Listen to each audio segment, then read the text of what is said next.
ZEE5 ಇರುವಾಗ ನೀವು ನಿಮ್ಮ ನೆಚ್ಚಿನ ಶೋಗಳನ್ನ ಎಂದಿಗೂ ಮಿಸ್ ಮಾಡಿಕೊಳ್ಳುವುದಿಲ್ಲ. ಅದು ಸಂಪೂರ್ಣ ಉಚಿತವಾಗಿ.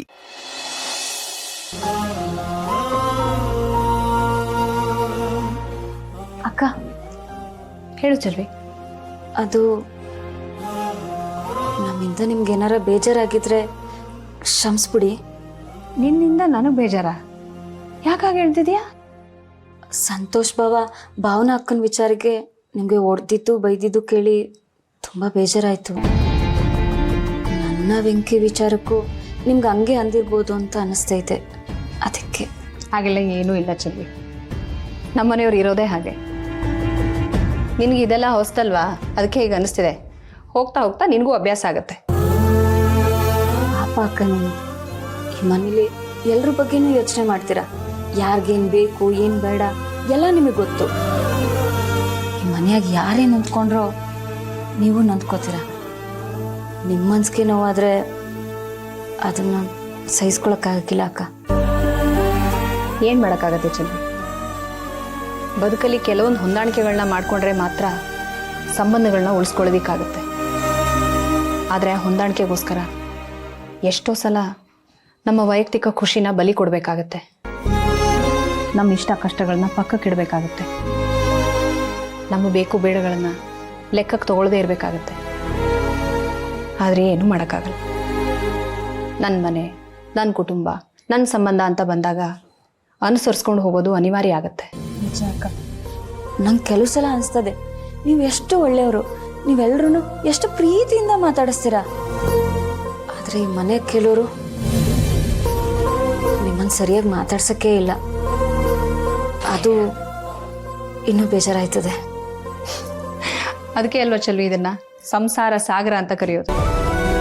ಇದರಲ್ಲಿ ಒಂದ್ಸಲ ಇಳಿದ್ಮೇಲೆ ಈಜಬೇಕಾಗತ್ತೆ. ಈಜೋಕೆ ಬರದೇ ಹೋದರೂ ಹಾಗೋ ಹೀಗೋ ದಡ ಸೇರೋ ಪ್ರಯತ್ನನ ಮಾಡ್ತಾನೆ ಇರಬೇಕಾಗತ್ತೆ.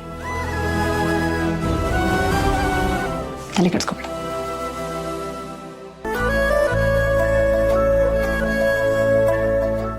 ಅಕ್ಕ ಎಷ್ಟು ಒಳ್ಳೆಯವರು. ಅವರು ಓರ್ಗಿತ್ತಿ ಅಂತ ಅನ್ಸಕ್ಕೇ ಇಲ್ಲ. ಸ್ವಂತ ಒಡ ಹುಡ್ದೋಳ್ ಥರ ಮಾತಾಡಿಸ್ತಾರೆ. ದೇವ್ರೆ ಅವ್ರಿಗೆ ಒಳ್ಳೇದು ಮಾಡಪ್ಪ.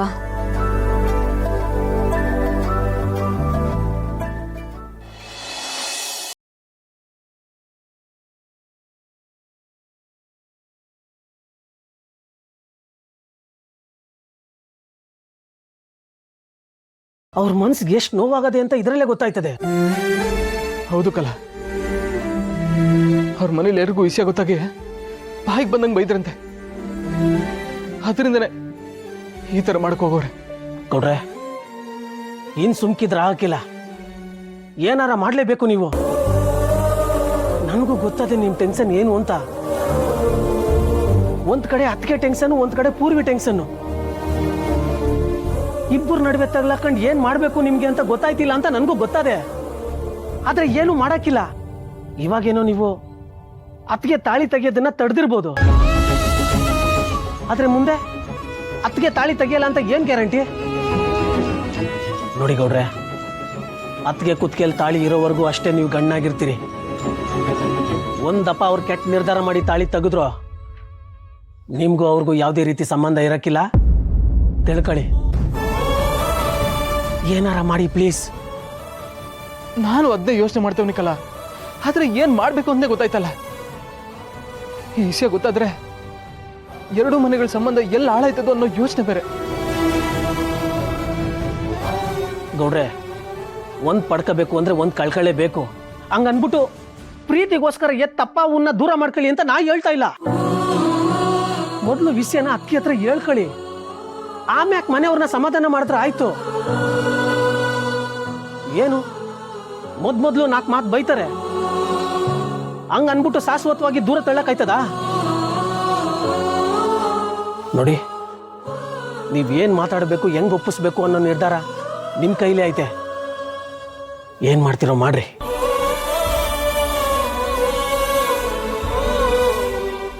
ಸದ್ಯಕ್ಕೆ ನಿಮ್ಮ ಅದಕ್ಕೆ ತವ 4-5 ದಿನ ಟೈಮ್ ತಗೊಂಡಿವ್ನಿಕಲ್ಲ, ಅಷ್ಟರಲ್ಲಿ ಏನಾರ ಮಾಡೇ ಮಾಡ್ತೀನಿ. ಅದರಲ್ಲೂ ಇದು ನನ್ನ ಜೀವನದ ಪ್ರಶ್ನೆ. ನನ್ನ ಜೀವನ ಉಳಿಸ್ಕೊಳ್ಳೋದಕ್ಕೋಸ್ಕರ ನಾನು ಏನು ಮಾಡ್ತೀನೋ, ಅವ್ರಿಗೆ ಹೆಂಗೆ ಹೇಳ್ತೀನೋ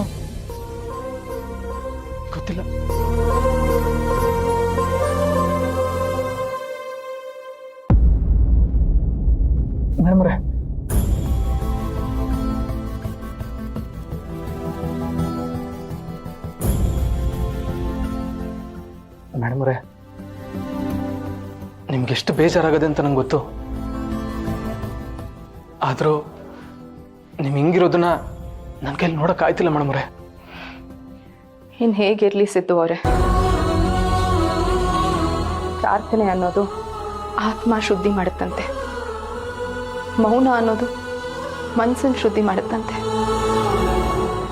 ಆದರೆ ನಾನು ಎಷ್ಟೇ ಮೌನವಾಗಿದ್ರು ನನ್ನ ಮನಸ್ಸು ಹಿಡಿತಕ್ಕೆ ಬರ್ತಿಲ್ಲ.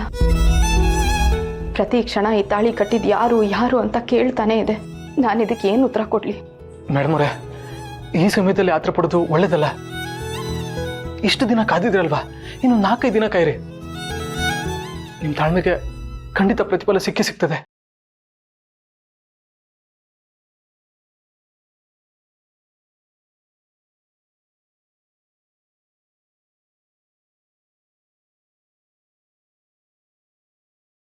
ಇನ್ನ ಎಷ್ಟು ದಿನ ಅಂತ ಈ ಅವಮಾನ ಸಹಿಸ್ಕೊಂಡಿರ್ಲಿ?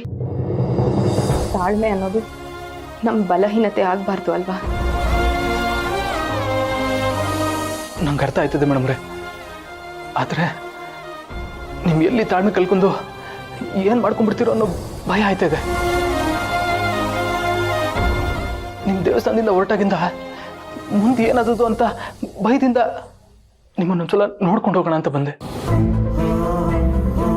ನೋಡಿ, ಈ ಬಿರುಗಾಳಿ ಬಂತಂದ್ರೆ ಎಷ್ಟೊತ್ತು ಇರುತ್ತೆ, ಅದಾದ್ಮೇಲೆ ತಂಗಾಳಿ ಬೀಸುತ್ತಲ್ವಾ, ಅದೇ ಥರ ನಿಮ್ಮ ಜೀವನದಲ್ಲೂ ಒಳ್ಳೆ ಸಮಯ ಬಂದೇ ಬರುತ್ತೆ. ಈ ಜನ ಎಲ್ಲ ಮಾತಾಡ್ತಾರೆ ಅಂತ ಅವ್ರ ಮಾತಿಗೆ ತಲೆ ಕೆಡಿಸ್ಕೊಬೇಡಿ. ಅವ್ರಿಗೆಲ್ಲ ಉತ್ತರ ಕೊಡೋ ಥರ ನಾನು ಮಾಡ್ತೀನಿ. ನಿಮಗೆ ಮಾತು ಕೊಟ್ಟಂಗೆ ಸದ್ಯದಲ್ಲೇ ಅವನ ನಿಮ್ಮ ಮುಂದೆ ನಿಲ್ಲಿಸ್ತೀನಿ. ನಿಮಗೆ ನನ್ನ ಮೇಲೆ ನಂಬಿಕೆ ಅದೇ ಅಲ್ವಾ? ನಾನಿರೋ ಪರಿಸ್ಥಿತಿನಲ್ಲಿ ನಿಮ್ಮನ್ನು ಬಿಟ್ಟು ಬೇರೆ ಯಾರನ್ನು ನಂಬಕ್ಕಾಗತ್ತೆ ಹೇಳಿ? ಆದರೆ ಒಂದು ಮಾತು, ನೀವು ಹೇಳಿರೋ ಸಮಯದಲ್ಲಿ ಅವನು ಯಾರು ಅಂತ ಕಂಡು ಹಿಡಿಯೋಕ್ಕಾಗದೆ ಹೋದರೆ ಮುಂದೇನಾಗುತ್ತೋ ನನಗೆ ಗೊತ್ತಿಲ್ಲ. ಮೇಡಮ್ರೆ, ದಯವಿಟ್ಟು ನೀವು ಹಿಂಗೆಲ್ಲ ಮಾತಾಡಬೇಡಿ. ನಿಮ್ಗೇನಾಗೋದಕ್ಕೂ ನಾನು ಬಿಡೋದಿಲ್ಲ. ನಿಮ್ಗಾಗಿರೋ ಸಮಸ್ಯೆಗೆ ಖಂಡಿತ ಪರಿಹಾರ ಕೊಟ್ಟೇ ಕೊಡ್ತೀನಿ. ಇಷ್ಟು ದಿನದಲ್ಲಿ ಆಗದೆ ಇರೋದು ಇನ್ನ 4 ದಿನದಲ್ಲಿ ನೀವೇನು ಮಾಡ್ತೀರಾ ಸಿದ್ದು ಅವರೇ? ಇದೆಲ್ಲ ನೀವು ನನಗೆ ಸಮಾಧಾನ ಹೇಳಕ್ ತಾನೇ ಹೇಳ್ತಿರೋದು. ಮೇಡಮ್ರೆ, ಕಣ್ಣು ಕಾಣಿಸದೇ ಇರೋ ದೇವರು ಕೂಡ ಪ್ರಾರ್ಥನೆ ಮಾಡಿದ್ರೆ ಯಾವುದಾದ್ರೂ ಒಂದು ರೂಪದಲ್ಲಿ ಬಂದು ಸಹಾಯ ಮಾಡ್ತಾನಂತೆ. ಅಂತ ದೇವ್ರನ್ನೇ ನಂಬಿರೋ ನನಗೆ ಅವನು ಖಂಡಿತ ಸಹಾಯ ಮಾಡೇ ಮಾಡ್ತಾನೆ. ಹಂಗೆ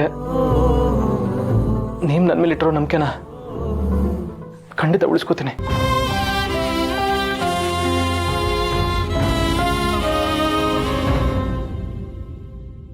ZEE5 ಆಪ್ ಡೌನ್ಲೋಡ್ ಮಾಡಿ ಎಲ್ಲಾ ಸಂಚಿಕೆಗಳನ್ನು ಸಂಪೂರ್ಣ ಉಚಿತವಾಗಿ ನೋಡಿ.